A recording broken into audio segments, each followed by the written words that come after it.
Hello and welcome to another RGT video and to a new 2 million credit lap time challenge on Gran Turismo 7.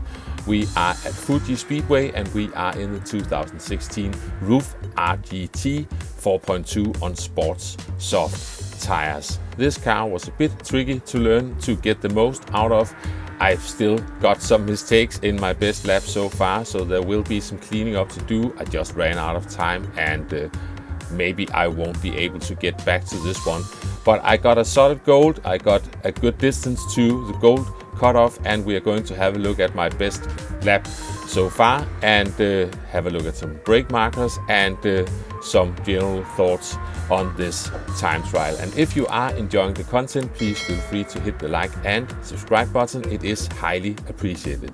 Now let's have a look at this one. This opened on Thursday morning. Thursday evening I gave this an 80-kilometer go. On another account got down to 42.6. This was the following morning when I, after 35 kilometers, got down to a 0.5, but then it started to get tricky.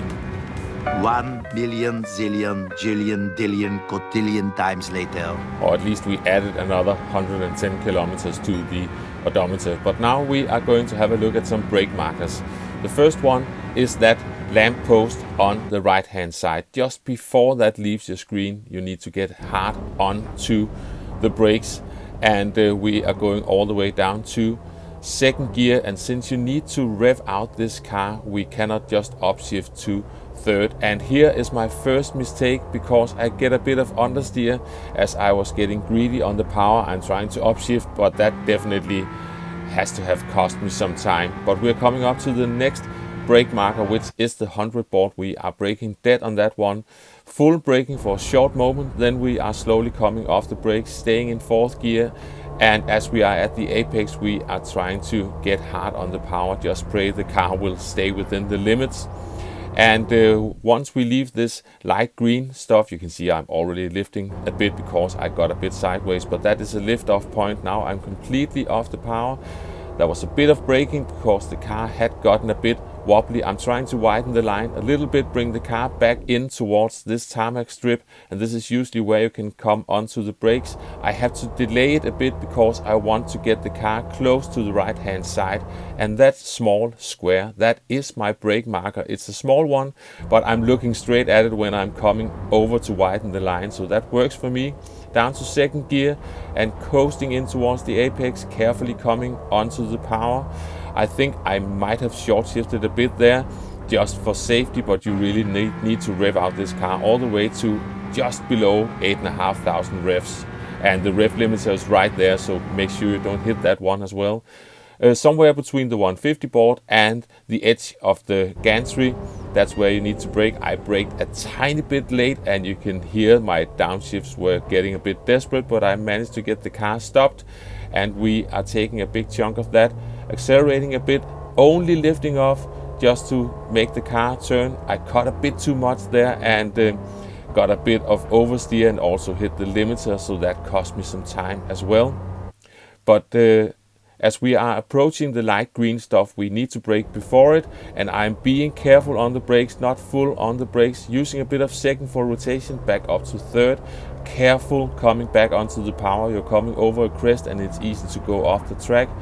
And that dark gray stuff, that is my lift off marker. I'm not lifting off completely, just a tiny bit to adjust the line so we can get onto the brakes, but only halfway onto the brakes. It's so tricky to not lose the car because of all the weird camber through these corners. Carefully coming onto the power in second gear, revving out the car, and the tarmac strip just leaving the screen, that is my brake marker. Usually it's the red end of the barrier, but that's too close to the corner in this car, and just trying to aim for the exit. This is basically a 90-degree corner with a very curved entry. If you look at the track map, that corner sort of starts to make sense, and all the elevation change just makes it more difficult. But we managed to survive that one, and this is looking good compared to earlier. So we're down to a 142.4, and I am running out of time, so we are carefully parking the car in the wall. And now we are going to have a look at the lap once again, this time chase cam and without interruptions. So using the pole on the right hand side as a marker, hard onto the brakes, down to second gear, coasting into the corner, and you can see the car snapped a bit on me, almost went off the track, but we did survive it. Looking for the 100 board, braking down to fourth gear, carefully coming off the brakes and just try to be brave on the power on the exit. Now we are lifting and braking a tiny bit. You can usually just lift. Now we are trying to line up the car towards the right hand side, braking at that small square on the fence, accelerating in second gear, and now we just need to look for the next brake marker. We are making sure to rev out the car all the way to 8,500 revs, braking between the board and the gantry, and down to second gear. And you can see I am cutting a bit much. It did unsettle the car a bit. I might have lost some time there.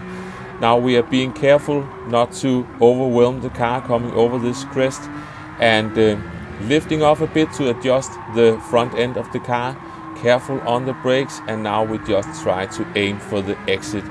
And once again, we are carefully braking. Now we are only focusing on getting the car lined up so we can aim for the exit without running wide.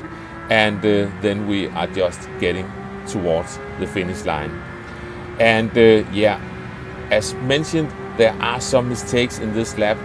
I might be able to get more out of it, but it's more a question of how much game time I've got. So maybe I'll have to just leave it at this.